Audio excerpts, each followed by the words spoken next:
जय जोहार, जय छत्तीसगढ़। आप सभी का हार्दिक स्वागत है टेस्ट लर्न इलेक्ट्रिकल की इस ऑनलाइन कक्षाओं में।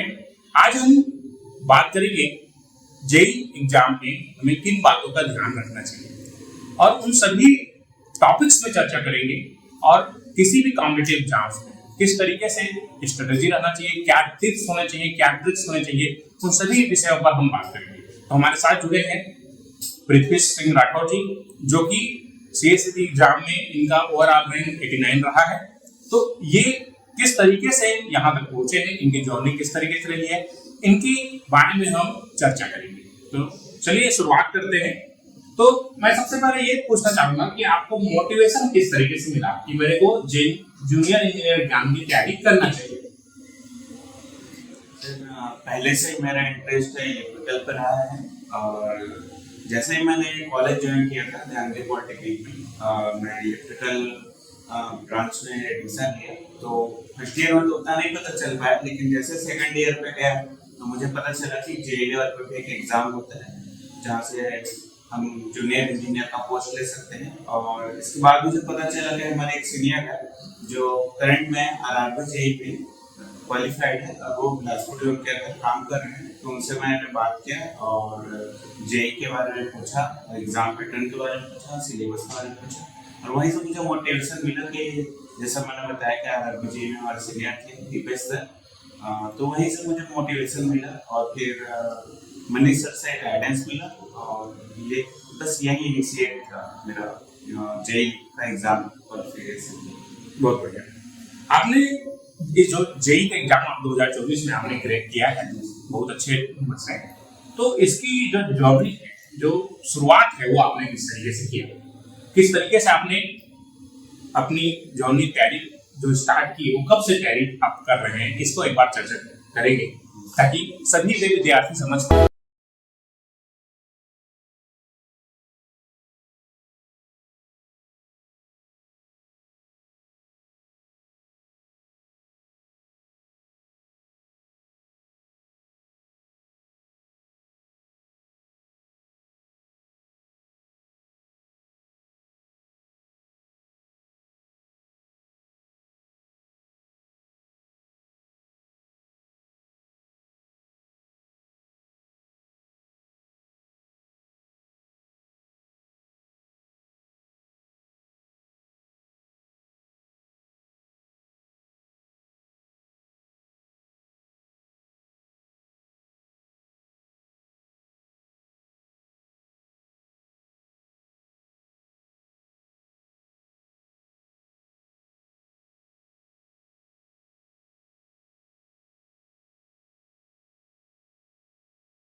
जो अभी आगे आने वाले एग्जाम की तैयारी करना चाहते हैं? सर, जैसा कि मैंने बताया कि जैसे मैंने डिप्लोमा पे ही अपनी तैयारी स्टार्ट कर दी, सेकंड ईयर पर जैसे ही मैं गया था और जैसे मैं दीपेश सर से बात किया उसके बाद मैंने को एक एग्जाम का पैटर्न समझ आया किस तरह से एग्जाम होता है। और उसके बाद मैंने बुक्स कलेक्ट की, कौन से रेफरेंस बुक मुझे चाहिए और किस एमसीक्यू बुक को मुझे फॉलो करना है। और उसके बाद मैंने प्रैक्टिस करना स्टार्ट किया, कॉन्सेप्ट क्लियर किया और जैसे सेमेस्टर एग्जाम के साथ साथ मैंने थ्योरेटिकल नॉलेज भी काफी पकड़ ली। बहुत बढ़िया। तो जो भी विद्यार्थी इन वीडियोस को देख रहे हैं, जो जो चीजें हम यहाँ पर बता रहे हैं, जो पृथ्वी सर आपको बता रहे हैं, उन चीजों को नोट करते जाइए ताकि आप उन चीजों को भूले नहीं, क्योंकि वीडियो देखने के बाद हम जनरली इन चीजों को भूल जाते हैं, तो आप नोट करते हुए चलिए। अब मैं ये पूछना चाहूंगा कि अभी आजकल सोशल मीडिया का दौर है, सभी बच्चे मैं देखता हूँ यहाँ पर पढ़ाते टाइम, यहाँ तक कि इवन क्लास में भी इंस्टाग्राम, फेसबुक, व्हाट्सएप ये सब चीज चलते रहता है। तो ये पढ़ाई में किस तरीके से रुकावट डालता है? क्या हमें इन चीजों को अवॉइड करना चाहिए परीक्षा के दिनों में? क्या क्या करना चाहिए इसके बारे में, सोशल मीडिया के बारे में क्या बोलना चाहेंगे?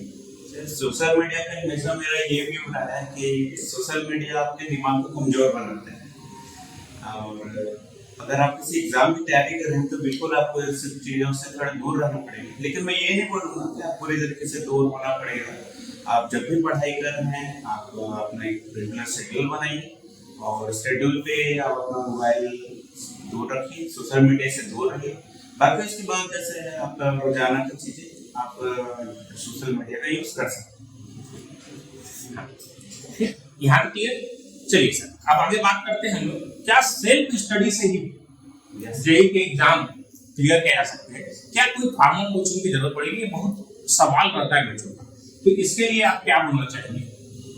सर सेल्फ स्टडी से तैयारी की जा सकती है सर, और उस एग्जाम को क्लियर भी किया जा सकता है, लेकिन ये तभी सर आपका जब बेस मजबूत है और आप एक सही डायरेक्शन पे काम कर रहे हैं तब, और ये सही डायरेक्शन अगर आपको पता है तब आप सेल्फ स्टडी आप बिल्कुल कर सकते हैं।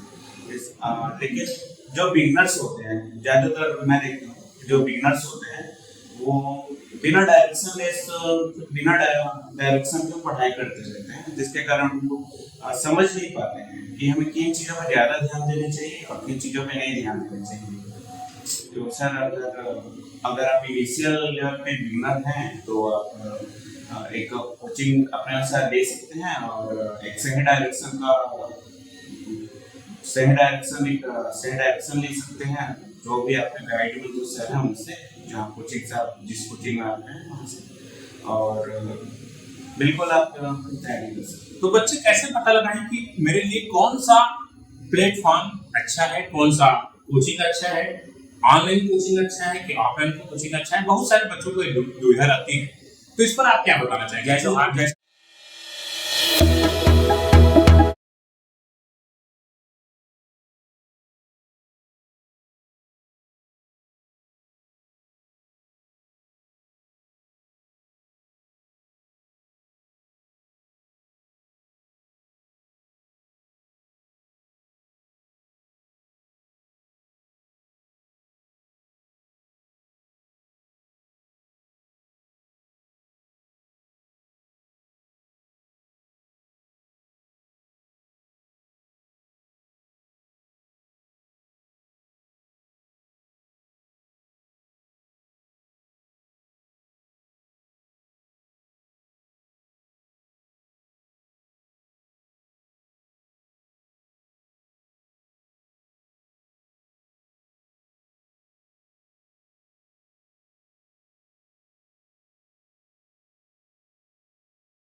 जैसे हमने बात किया, जैसे सभी बच्चे जो कि बिगिनर स्टेज में हैं, जो कि अभी जस्ट निकले हैं, जिनको कुछ पता नहीं है कि आगे सिलेबस क्या है, किस तरीके के प्रश्न आते हैं, किस तरीके से हमको मेहनत करना है, किस तरीके से पढ़ना है, तो इसके लिए बिल्कुल आप बिगिनर्स लेवल पे कोचिंग बहुत ही इंपॉर्टेंट है। और जो बच्चे एक बार फॉर्मल कोचिंग ले चुके हैं, तो वे सेल्फ स्टडी करके, डाउट क्लियरिंग करके, मेंटरशिप लेके ही चीजों को कर सकते हैं। तो कैसे पता लगाएं कोई स्टूडेंट बेस्ट उनके लिए क्या होगा, कौन सा क्लास बेस्ट है, ये कैसे पता लगाएगा कोई स्टूडेंट? क्योंकि यहाँ पर हम देख रहे हैं जब से ऑनलाइन हुआ है, हमारे पास बहुत सारे मेंटर्स, बहुत सारे टीचर्स आ गए, तो उनमें से कौन से मटेरियल से पढ़े, बहुत सारे मटेरियल है ऑनलाइन में, तो डिस्ट्रैक्शन बहुत ज्यादा हो गया। पहले मटेरियल्स कम थे, तो पता ही नहीं था, अब इतने सारे हो गए हैं, तो बच्चे इसमें भी कंफ्यूज रहते हैं कि किसका पढ़े किसका ना पढ़े।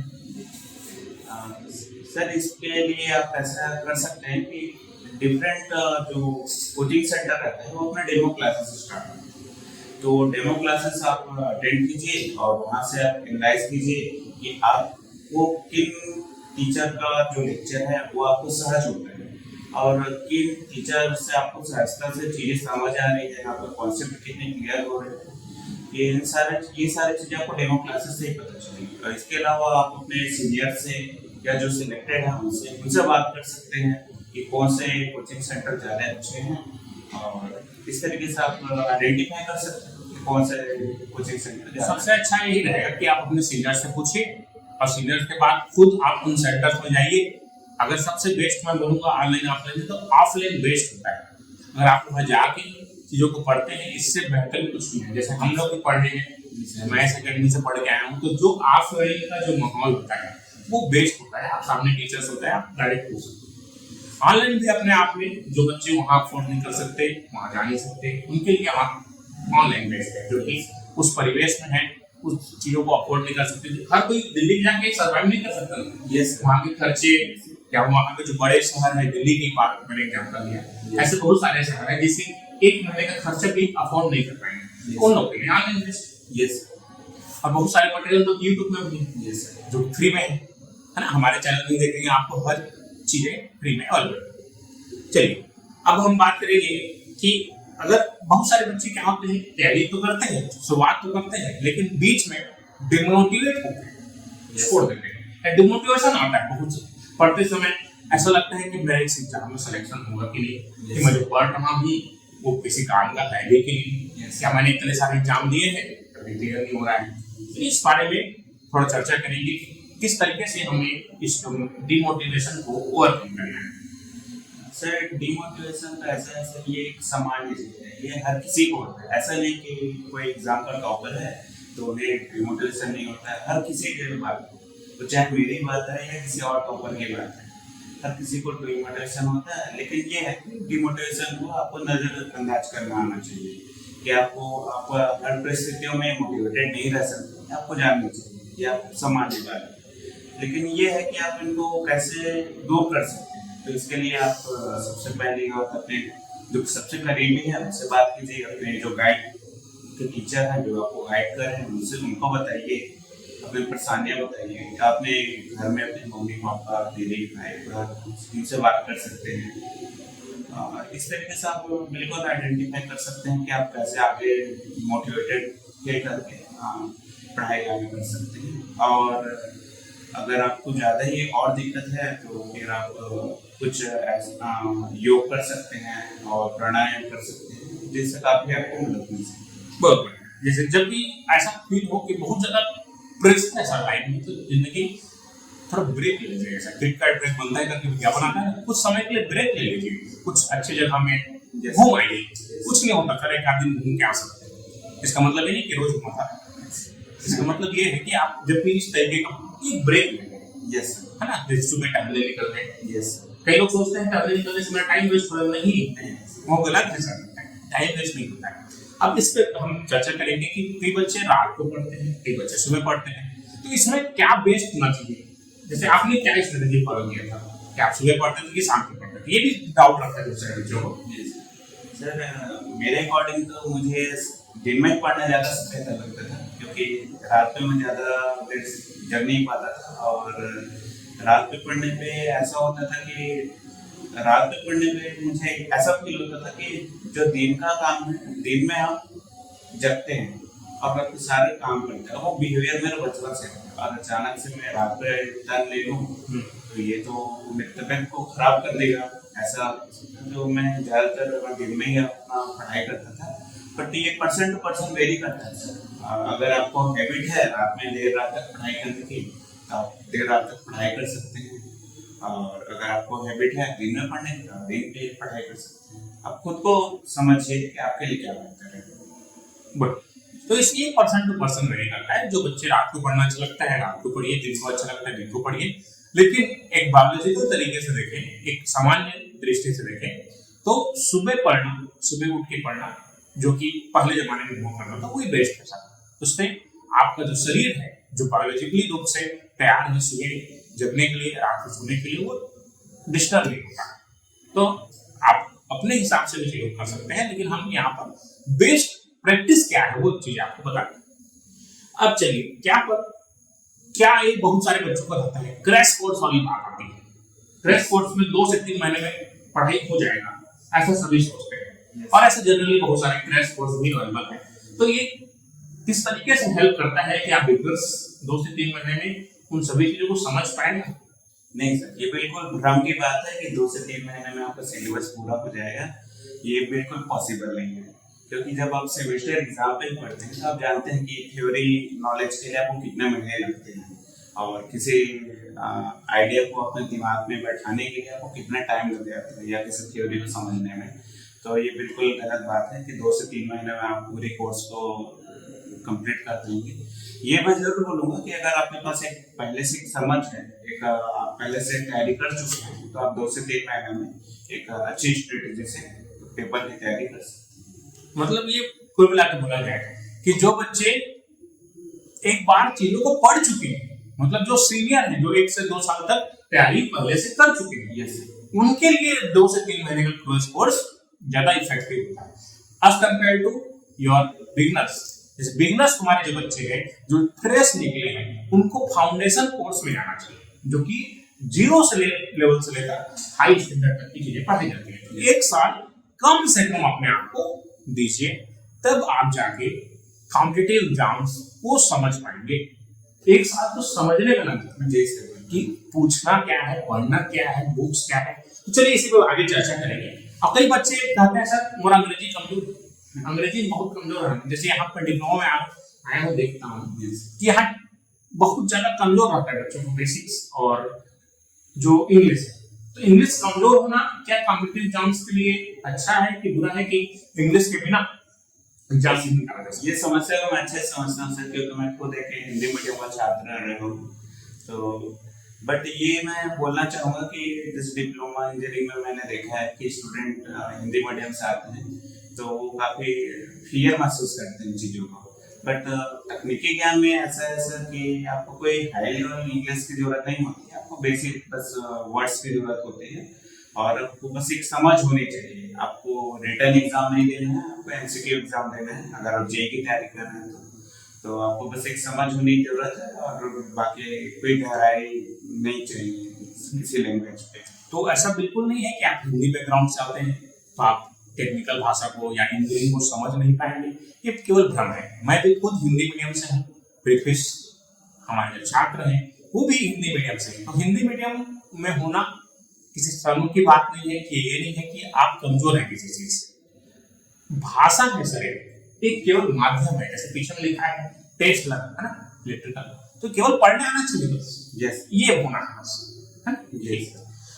अब मैं ये पूछना चाहूंगा कि आप जब इस एग्जाम की तैयारी कर रहे थे, यस, तो आप किस तरीके से पूरे जो दिन है, जो 24 घंटा है, तो किस तरीके से मैनेज करते थे?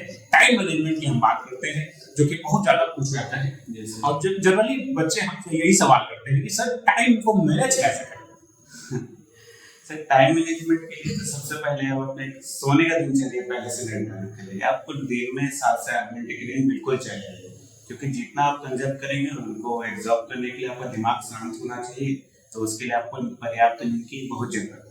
तो मतलब अपना टाइम टेबल में से मैं यही होता है, पहले अपने सोने का टाइम पहले फिक्स कर लेता, उसके बाद फिर मैं बाकी चीजों के लिए टाइम निकालता था। तो फिर उसके बाद जैसे 7-8 घंटा आप नींद ले लिए और फिर सुबह उठे, तो पहले दिन आप क्या पढ़ रहे हैं उन चीजों को पहले रिवाइज कर लेता था। उन चीजों को रिवाइज करने के बाद मैं कुछ एमसीक्यू पढ़ता था, और फिर मैं देखता था कि मुझे आज दिन में और कौन कौन से टॉपिक पढ़ने हैं, और जैसे कोचिंग में मुझे क्या पढ़ना है, तो कोचिंग में जो चीज मुझे पढ़नी है उसको एक बार रिविजन कर लेता, उसको एक बार देख लेता, और फिर कोचिंग जाता, और कोचिंग से जैसे 1-2 घंटे में आता। उसके बाद फिर अपना डेली रूटीन फिर जो भी और करना है वो कर लेता, जल्दी से कंप्लीट करके फिर अपना फिर मॉक टेस्ट जैसे देना मेरे को क्या है, उस टाइम में मेरा दिमाग बहुत फ्रेश रहता था। तो जैसे 12 बजे का टाइम है, तो उस टाइम में मैं फिर एक मॉक टेस्ट लगा लिया और थोड़ा रेस्ट ले लिया आधा घंटा। उसके बाद फिर 1-2 घंटे का अपना थ्योरी नॉलेज को रिवाइज कर लिया या थ्योरी पढ़ लिया। उसके बाद फिर आधे घंटे रेस्ट करके एमसीक्यू क्वेश्चन लगा लिया, और फिर ऐसा करके शाम हो जाता था सर। और शाम होने के बाद फिर थोड़ा सा टहल के आ जाता, या घर के कुछ काम रहते हैं वो कंप्लीट करता, और रात में फिर रिविजन करके आगे दिन के अगले दिन से तैयारी। बहुत बढ़िया। तो आपको अपना जो 24 घंटा है सर, यही सभी के पास है, सभी बच्चों के पास 24 ही घंटा है। जैसा ऐसा कोई चीज नहीं है ना कि इसमें 24 घंटा किसी के पास ना हो। आप इस 24 घंटे को कितना बेस्ट यूटिलाइज कर पाते हैं। आप 6 से 8 घंटा, 10 घंटा भी आप अपने दैनिक दिनचर्या के लिए निकाल लेते तब भी 14 घंटा बचता है। 2 घंटा और भी निकाल लेता तो 12 घंटा बचता है। अब 10 से 12 घंटा अगर आप अच्छे से मैनेज्ड तरीके से करेंगे तो डेफिनेटली अगर आप 6 महीना अपने आप को दे देते हैं तो डेफिनेटली एग्जाम निकाल देंगे। चलिए अब हम बात करेंगे टेस्ट सीरीज की। टेस्ट सीरीज किस तरीके से हेल्प करता है बच्चों को, और टेस्ट सीरीज किस तरीके से हमको चयन करना चाहिए, और टेस्ट सीरीज किस प्रकार से देना चाहिए इफेक्टिव तरीके से, ताकि हमारा यूटिलाइजेशन हो। सर टेस्ट सीरीज चयन करने के लिए सबसे पहले आपको ये पता होना चाहिए, आपको सिलेबस पता होना चाहिए। और टेस्ट सीरीज चयन करने के बाद आपको ये पता होना चाहिए किस टेस्ट सीरीज में किस टाइप के पैटर्न के क्वेश्चन आ रहे हैं, किस लेवल के क्वेश्चन आ रहे हैं, और वो जो लेवल के क्वेश्चन आप टेस्ट सीरीज में दे रहे हैं वो आपके मेन एग्जाम के जो क्वेश्चन है उससे मैच करते हैं या नहीं करते हैं, या उससे कितने हाई लेवल के हैं या उससे कितने लो लेवल के हैं, ये आपको आइडेंटिफाई करना होगा। और उसके बाद फिर टेस्ट सीरीज को और अच्छे से और चयन करने के लिए आपको ये देखना पड़ेगा कि वो पूरा टेस्ट सीरीज जो है वो आपको पूरे सिलेबस को कवर करता है कि नहीं करता है, ये भी इम्पोर्टेंट है सर। और जैसे मैंने टेस्ट सीरीज में देखा सर, मुझे टेस्ट लर्न का और जैसे कि टेक्स्ट बुक का है, ये दो मैं मेनली यूज किया है सर।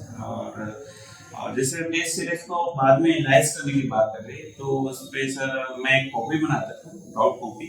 जैसे मैं टेस्ट देता था सर मैं एनालाइज करता था सारे क्वेश्चन कि मैं कौन से क्वेश्चन सही से बने हैं और कौन से नहीं बने हैं। तो जो क्वेश्चन नहीं बने हैं हमको देखता कि किस तरीके से बन सकते हैं, और जैसे मुझे कुछ प्रॉब्लम होता तो उसको डाउट कॉपी में नोट कर लेता, और अगले दिन जैसे आपसे या फिर और कोई भी टीचर अवेलेबल है उनसे मैं एक बार उसके बारे में बात करता और उसका सॉल्यूशन देता। तो कई बच्चे ये रहते हैं कि हम टेस्ट को लास्ट में देंगे, यही सब गलती करते हैं, है ना। जोर के रखें लास्ट में देखो 1000-1500 टेस्ट है। अगर आप रोज भी देते हैं तब भी आपको दिन में 3 से 4 टेस्ट देंगे, तब जाके आपको वो टेस्ट सीरीज खत्म होगा। तो जोर के मत रख रहा है जो टेस्ट मतलब ऊपर दिलाए गए, है ना। जैसे अभी हमने टेस्ट सीरीज लॉन्च किया है आरआरबी जेईई के लिए, तो उसमें 1000-1500 लगभग टेस्ट, तो उसमें बच्चे अगर प्रतिदिन 2 से 3 टेस्ट भी देते हैं, तो हर टॉपिक का एक टेस्ट भी देते हैं, तब जाके वो चीजें तब भी वो टेस्ट को कंप्लीट नहीं कर पाएंगे, है ना। तो ये बहुत बढ़िया चीज है, तो सभी टेस्ट सीरीज जरूर दें। कई लोग क्या करते हैं अपने आप को रिव्यू नहीं करते हैं, केवल पढ़ते रह जाते हैं, ये बहुत बड़ी गलती है। अब ये तो हो गई डेली प्रैक्टिस से समझी बात। अब हम बात करते हैं मॉक टेस्ट। तो मॉक टेस्ट आपका जो रहा है टेस्ट का, वो किस तरीके से आपको हेल्प किया फाइनल एग्जाम के लिए? सर मॉक टेस्ट अगर मैं बात करूँ तो फुल मॉक टेस्ट का ऐसा है कि आप किसी भी एग्जाम में अगर तैयारी कर रहे हैं मिनिमम 10 मॉक टेस्ट आपको देना ही पड़ेगा सर, बहुत जरूरी है। और रही बात सर टेस्ट बैंक से जो था सर, वो तो बहुत इम्पोर्टेंट था सर, कि जो ऑफलाइन जो टेस्ट हुआ सर उससे क्वेश्चन तो प्रैक्टिस हुआ है सर, बट ये था कि हम एक एग्जाम में जैसा बैठते हैं वैसे हमको पूरा इन्वायरमेंट मिला और वहाँ पे बैठ के ये पता चला कि कितना प्रेशर रहता है, कि कितना प्रेशर रहता है कि किसी क्वेश्चन, नॉर्मल क्वेश्चन को भी हम बना रहे हैं तो दो और प्लस दो करते हैं तो 5 होते रहता है। कोई चीज जैसे क्या होता है, आप नॉर्मल चर्चा कर रहे हैं, यस सर। और उसी चीज को स्टेज में जब जाते हैं तो मुंह से बोल ही नहीं निकल सकते लोग, स्टेज क्या रहता है। सेम चीज होता है एग्जाम प्रेशर, इसी को एंजाइटी बोलते हैं दूसरी भाषा में। जो सेम क्वेश्चन आप घर में बना पा रहे हैं वही सेम क्वेश्चन एग्जाम में नहीं बनता है। ये that is the leg of your test. अगर आपने टेस्ट को अच्छे से यूटिलाइज नहीं किया है तो ये डेफिनेटली होने वाला है। अब कई बच्चे मैं देखा हूँ केवल प्रीवियस ईयर क्वेश्चन को सॉल्व करते रह जाते हैं, कुछ आगे नए क्वेश्चन नहीं करते। तो इसके बारे में क्या बोलना चाहिए? केवल प्रीवियस ईयर क्वेश्चन से क्या हम एग्जाम निकाल सकते हैं? नहीं सर, ऐसा जरूरी नहीं कि पूरा प्रीवियस ईयर क्वेश्चन से एक एग्जाम निकल जाए। बट अगर आपके पास आपका बेस मजबूत, आपका जो थ्योरी नॉलेज है वो अगर मजबूत है तो नए क्वेश्चन को आप अटेम्प्ट कर लेंगे और नए उसके सॉल्यूशन को जल्दी से जल्दी फाइंड आउट करने की कोशिश कीजिए। जो भी क्वेश्चन है उसको नए तरीके से देखना चालू कीजिए और नए क्वेश्चन को जैसे आप अटेम्प्ट करेंगे तो आपको एक एनालिसिस करने का तरीका आपको समझ आएगा, आपको कुछ नए चीजें समझ आएंगी, एक नया तरीका मिलेगा तो आपको काफी हेल्पफुल होगा। तो मेरा ये मानना है सर कि अगर आपको बेस मजबूत है, थ्योरी नॉलेज आपको मजबूत है तो आप नए क्वेश्चन अटेम्प्ट करिए और नए क्वेश्चन से ही आपको जो एग्जाम है वो क्लियर होगा, क्योंकि जो भी एग्जाम आता है वो एक लेवल ऊपर आता है। बहुत बढ़िया। हम लोग केवल क्या सोचते हैं प्रीवियस ईयर से हमारा सॉल्व हो जाएगा। प्रीवियस ईयर एक आपका गाइड करने का तरीका है कि पहले क्या हुआ था, है ना। तो जैसे हिस्ट्री है, एक बार पढ़ ली तो उससे सीखना है, वो चीज रिपीट नहीं करना है, यस, है ना। जैसे हिस्ट्री होता है हमारा। और जैसे मैं बोलना चाहूंगा कि कुछ वेबसाइट्स है जैसे कि सन फाउंड्री है और बहुत सारी ऑनलाइन वेबसाइट्स है जिसमें आपको हर टॉपिक के डिफरेंट टाइप ऑफ वैरायटीज के क्वेश्चन मिलते हैं। तो बच्चे उन वेबसाइट्स में जाकर भी पेपर दे सकते हैं और उनसे क्वेश्चन दे सकते हैं। इस बार हमने देखा है सीएसई एग्जाम में कि कुछ ऑनलाइन वेबसाइट से डायरेक्ट क्वेश्चन आए हुए हैं। तो इन चीजों का भी आप बच्चों को बहुत पहले पता नहीं था कि यहाँ से भी क्वेश्चन आ सकते हैं। हम सभी मैक्सिमम लोग प्रीवियस ईयर क्वेश्चन को सॉल्व करते हैं ना, ये चीजें करनी चाहिए। और आप पर डे कितना टारगेट रखते हैं क्वेश्चन का, एमसीक्यूज का? सर मिनिमम तो 50 क्वेश्चन हमको डेली के लगाने ही लगाने, ये तो टारगेट रहता ही था कि कोई भी एक टॉपिक में 50 क्वेश्चन लगाने हैं। और अगर ये 50 क्वेश्चन जल्दी पूरा हो जाते हैं तो हम और टारगेट को बढ़ाने की कोशिश करता था। और जैसे अगर नहीं हो रहे हैं तो उनको डाउट को पे भी लिखता था और उनसे सॉल्यूशन लेता था। अब आप जैसे आपके पास लास्ट आपने पूरा तैयारी किया, जैसे आपको 6 महीने का आपको शेड्यूल था, आपने पूरा 5 महीना तैयारी की, तो आपको पता चला कि 1 महीने बाद मेरा एग्जाम है। तो वो लास्ट का 1 महीना बहुत ही महत्वपूर्ण होता है। लोग यही पर लैग कर सकते हैं। जो शुरुआत में ग्राफ ऐसा आता है इंटरेस्ट का, फिर गिरते गिरते कम रहता है, फिर भैया अगले बार देखेंगे। जैसे लेखा में रहेंगे तो बड़े होकर देखूंगा, बड़े हो जाएंगे तो सपने पूरे करेंगे। जवानी में रहेंगे तो आगे कमाओ देगा बात देखो, बुढ़ापा के मन कहते भाई अगले जन्म में देखो, ऐसे आगे बढ़ो देखिए। तो ये चीज हम जानेंगे कि पृथ्वी सर ने किस तरीके से जो लास्ट का 1 महीना उसको अपना यूज करना चाहिए। ये बहुत ही महत्वपूर्ण है यहाँ से का जो है। तो बच्चों अंत तक बने रहिए, पूरी चीजें समझ में आएंगी आपको। सर इसमें मैं ये बोलना चाहूँगा कि ये जो 1 महीना लास्ट जो बचता है उसको कैसे मैनेज करना। तो इसमें मैं ये बोलूँगा कि 2021 में मैंने एग्जाम दिया था और मेरा कुछ मार्क्स से रह गया था। तो मेरा सबसे बड़ा जो मैं खुद पे एनालाइज किया था, तो मैं जो लास्ट 1 मंथ था उसको सही से यूटिलाइज नहीं कर पाया और उस पर मैं काफ़ी काम किया, खुद पे एनालिसिस किया। उसके बाद मुझे समझ आया कि 1 महीने कैसे मैनेज करना चाहिए। तो लास्ट के 1 महीने जैसे बचे हुए हैं और सबसे पहले तो मैं ये बोलना चाहूँगा कि आप ज़्यादा नए चीज़ों को पढ़ने को अवॉइड कीजिए। सिलेबस बहुत हो चुका है आपको सिर्फ पुराने जो आपके नोट्स बने हैं उनको डेली रीड करने हैं नए और क्वेश्चन प्रैक्टिस करने हैं, ज़्यादा से ज़्यादा क्वेश्चन प्रैक्टिस करने हैं और शांत रहकर अपनी तैयारी को मजबूत करना है और मॉक टेस्ट देना है। बस यही 2 से 3 चीज़ें आपको करनी है, ज़्यादा इधर उधर चीज़ों पे आपको ध्यान नहीं लगाना है। मतलब कुल मिला के सर बोल रहे हैं कि डिस्ट्रैक्शन से दूर रहिए, है ना, कानून मत हो। ठीक, अब ये बात होती है पहले 1 महीना बढ़ पड़ा, अब कल मेरा एग्जाम है, तो लास्ट नाइट की स्ट्रेटजी क्या होनी चाहिए?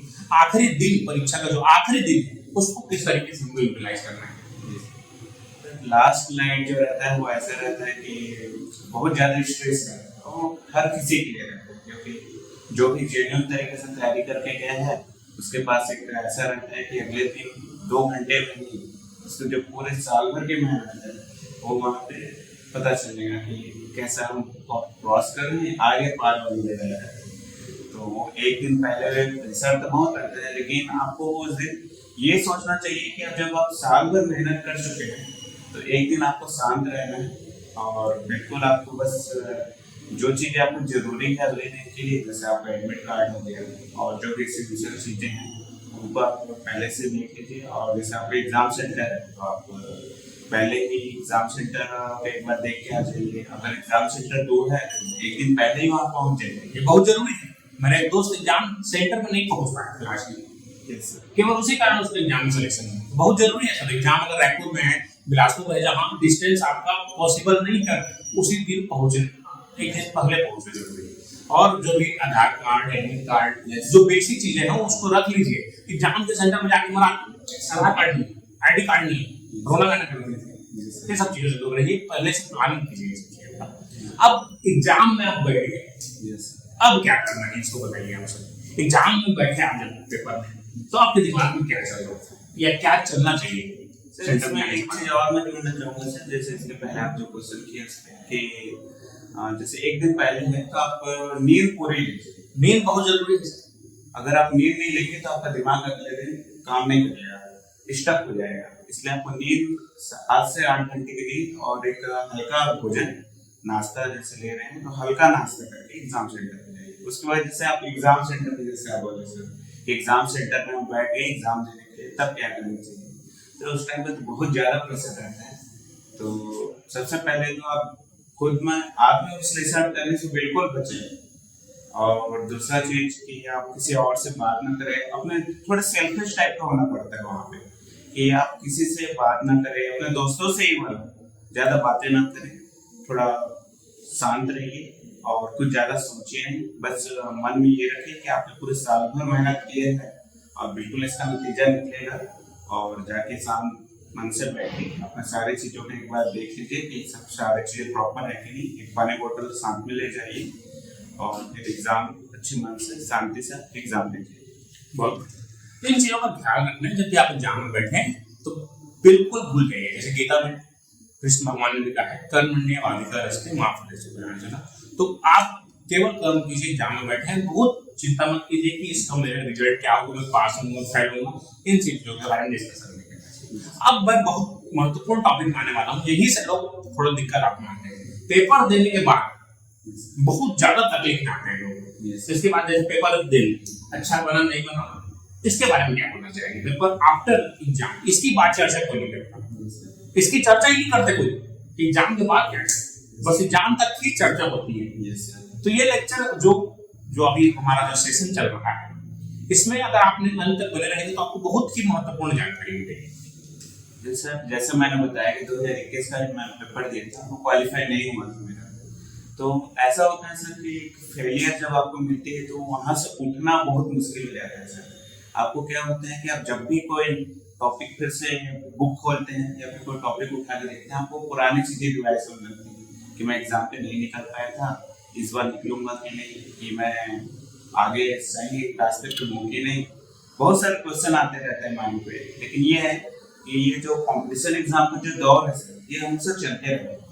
और आपको ये समझना होता है कि एक एग्जाम क्वालिफाई करने के बाद या फिर एग्जाम क्वालिफाई हो रहा है या नहीं हो रहा है, आपको उस पर ध्यान नहीं देना। आपको रेगुलर अपना प्रैक्टिस जारी रखनी है कि जैसे ही आप एग्जाम से देकर निकल रहे हैं तो आप ये भूल जाएंगे कि आपने कोई एग्जाम दिया था पहले ही। और बस इतना याद रखे रहिए उस एग्जाम के बारे में, आपने कितने क्वेश्चन अटेम्प्ट किए, कितने गलत किए थे, या आपको लग रहा है कितने मार्क्स एक्सपेक्टेड आ सकते हैं आपके। बस इतना एक कॉपी में नोट कर लीजिए और भूल जाइए। और आगे के एग्जाम जो भी है, जो भी नया एग्जाम आ रहा है उसके लिए रेगुलर। तो जो बच्चे जिनका अभी इस परीक्षा में कम नंबर आया है या रैंक ज्यादा है, तो आप अभी जो परीक्षाएं होने वाली हैं जैसे आरआरबी जेईई, एसएससी जेईई, इनकी तैयारी अभी से चालू कर दीजिए सर। इनके बारे में शोक मनाना भूल जाइए। हाँ, जी सर। बिल्कुल भूल जाइए, है ना? आई बात समझ? क्लियर? क्लियर हो? ये चीजें बहुत बच्चों को बोलना चाहूंगा मैं, चीजों को ध्यान रखेंगे। अब मैं कुछ स्टडी मटेरियल के बारे में फाइनल टिप्स बताना सर से जानना चाहूंगा कि कौन कौन से बुक्स उन्होंने फॉलो किया इस एग्जाम को निकालने के लिए, और कौन कौन से बुक्स एक मिनिमम होने चाहिए किसी भी डिप्लोमा इलेक्ट्रिकल या या जेई एग्जाम के लिए, कौन कौन से मिनिमम बुक्स आपके पास होने चाहिए। ठीक है, स्टडी मटेरियल की बात कर लेते हैं लास्ट में जाते जाते। जी जैसा कि मैंने तैयार किया था, तो मैंने रेफरेंस बुक के लिए जैसे अस्फाकू सर होते हैं, जेबी गुप्ता का बुक है और नागराज पुजारी, तो ये सब मशीन के लिए ये सब बुक, और सिस्टम के लिए जेबी गुप्ता, वीके मेहता। ज़्यादातर जेई एग्जाम के लिए वीके मेहता की बुक ही काफ़ी रहती है पावर सिस्टम के लिए, और स्विच गेयर के लिए जेबी गुप्ता की बुक, और बेसिक इलेक्ट्रिकल इंजीनियरिंग रेजा की बुक, और जैसे एमसीक्यू बुक की अगर मैं बात करूँ तो एस अकेडमी की बुक ले सकते हैं आप, और जेबी गुप्ता की बुक भी काफ़ी अच्छी है, और वाईसीटी की बुक है, उसमें आपको ये मिल जाता है कि आप कौन से question youth competition times, youth competition times घटना चक्र टाइप का है, तो उसमें आपको ये पता चल जाता है कि कौन सा क्वेश्चन कौन से एग्जाम में आया है, वहाँ से बहुत अच्छा एनालिसिस मिलता है। और साथ में सर एस अकेडमी का बुक काफ़ी हेल्पफुल हुआ था। बस मैं और अगर आप एक एग्जाम दे रहे हैं तो आप ESE इंजीनियरिंग सर्विस एग्जाम और गेट के जो प्रीवियस ईयर क्वेश्चन है उसको जरूर लगाएंगे। ये भी स्टेट लेवल के PSUs में बहुत ज्यादा पूछे जाते हैं AE लेवल के एग्जाम के लिए। जेई लेवल के लिए सर ने बता दिया youth competition times, S academy के जो स्टेट PSUs जिनको ट्रांसपोर्ट डिस्काउंट करके बुक आती है उसको ले सकते हैं, RRB जेई की बुक आती है उसको ले सकते हैं, SSC जेई की बुक आती है उनको ले सकते हैं। ये सब बुक्स है जो कि स्टडी मटेरियल्स होने चाहिए। अब फाइनल मैसेज जो आपने जूनियर्स को या जो भी इस वीडियो को देख रहे हैं उनके लिए आप फाइनल मैसेज क्या देना चाहेंगे कि आपको आगे क्या करना चाहिए जो आपके बिगिनर्स हैं उनके लिए? सर जहाँ तक मैं देखता हूँ कि हमारे लोकल जो जितना भी स्टूडेंट रहते हैं वो समझ नहीं पाते, उनको लगता है कि कोई दूसरे दुनिया से आता है एग्जाम क्वालिफाई करके चले जाते हैं। ऐसा कुछ नहीं है, जो भी क्वालिफाई करते हैं हमारे बीच से ही है। जैसे हमारे डिबेट रहते हैं वो हमारे मोटिवेशन बने, और भी सीनियर्स हैं जिन्होंने कॉम्पिटिशन एग्जाम क्वालिफाई किए। सर आपने भी खुद बहुत सारे एग्जाम निकाले हुए हैं, तो आप भी एक मोटिवेशन है हमारे लिए। और तो आप ये ध्यान रखें कि जब हमारे बीच से ही लोग निकल के आ रहे हैं तो हम भी बिल्कुल कर सकते हैं, और आप रेगुलर अपना पढ़ाई करते रहिए।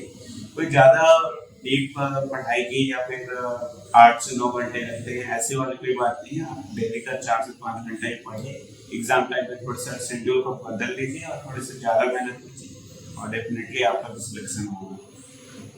बहुत बहुत धन्यवाद चर्चा के लिए, और सभी व्यूअर्स को मैं बोलना चाहूंगा वीडियो अच्छा लगा तो लाइक जरूर करें, चैनल में नए हैं तो सब्सक्राइब करें, और भी किसी प्रकार की अगर प्रतिक्रिया फीडबैक देना चाहते हैं तो आप जरूर दे सकते हैं। इसी तरीके से हमारे जो चयनित विद्यार्थी हैं उनका इसी तरीके से हम और इंटरव्यू सेशंस रखेंगे, पृथ्वी सर को फिर से परेशान करेंगे कुछ चीज़ों के लिए। तो इस तरीके से चलते रहेगा सर ये मोटिवेशन का दौर, और जो भी डाउट्स रहेंगे सेशंस रहेंगे उसके लिए हम हमेशा तैयार हैं। अभी RRB जेई की जो बच्चे जिनका नंबर कम आया है RRB जेई की तैयारी चालू कर दीजिए, SSC जेई की तैयारी चालू कर दीजिए। एग्जाम्स होंगे सर आगे आने वाले, डिमोटिवेट मत रहिए। तो ऐसा सर केवल इसीलिए था कि आप डिमोटिवेशन से दूर रहें, और आगे चल के आपके DVC भी होगा। जो बच्चे सेलेक्टेड है DVC भी कुछ दिनों में चालू हो जाएगा। अपने डॉक्यूमेंट जो बच्चे सेलेक्टेड हैं वो डॉक्यूमेंट रेडी रखिए, और जो भी चीजें आपकी करनी है डॉक्यूमेंट्स पे इसका भी एक्सरसाइज कर दूंगा। हमारे जो चयनित जेई हैं उनको मैं यहाँ लाऊंगा तो वो आपको पूरा डिटेल बताएंगे कि DVC का प्रोसेस आपको किस तरीके से होता है और क्या क्या चीजों का आपको ख्याल रखना है। ठीक है, इससे सब इतना ही, धन्यवाद।